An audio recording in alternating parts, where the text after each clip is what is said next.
Hello friends, இன்னைக்கு பார்த்தீங்கன்னா எங்கள் வீட்டில் வந்து கேழ்வரகு அடை சொல்லுவாங்கல்ல, அதில் வந்து முருங்கைக்கீரை, அதுக்கப்புறம் வெங்காயம், பச்சை மிளகாலாம் போட்டு செய்வோம் தெரியுமா?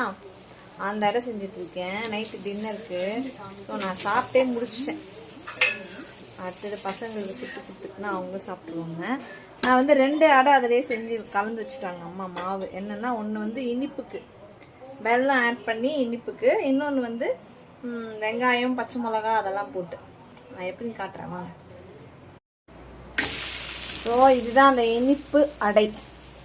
ஸோ ஆல்ரெடி வந்து ஒரு கீரை அடை, ஒரு இனிப்பு அடை வச்சுடுங்க.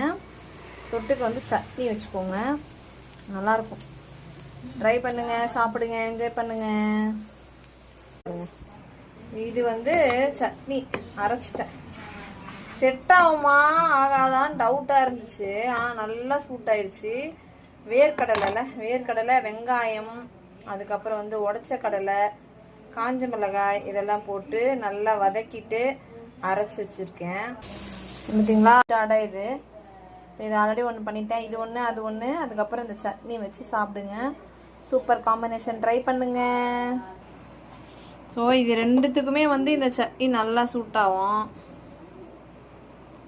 ட்ரை பண்ணி பாருங்க. நைட்டுக்கு வந்து நல்லா ஹெல்த்தியான ஒரு பிரேக்ஃபாஸ்ட்.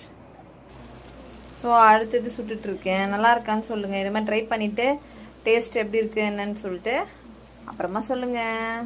இன்னும் நல்லா இருந்துச்சுங்களா? ஹெல்த்தியாக இருந்ததா? அதுதான் நமக்கு வேணும். டெய்லி இட்லி, தோசை இப்படி காலையில் அவசரமாக சாப்பிடுவோம். நைட்டில் நீங்கள் இந்த மாதிரி ட்ரை பண்ணி பாருங்கள். ஆனால் கொஞ்சம் ஏர்லியராக சாப்பிடுங்க. நாங்கள் 7-7:30க்கெலாம் சாப்பிட்ருவோம். அந்த மாதிரி நீங்களும் சீக்கிரமாக சாப்பிடுங்க. டாட்டா.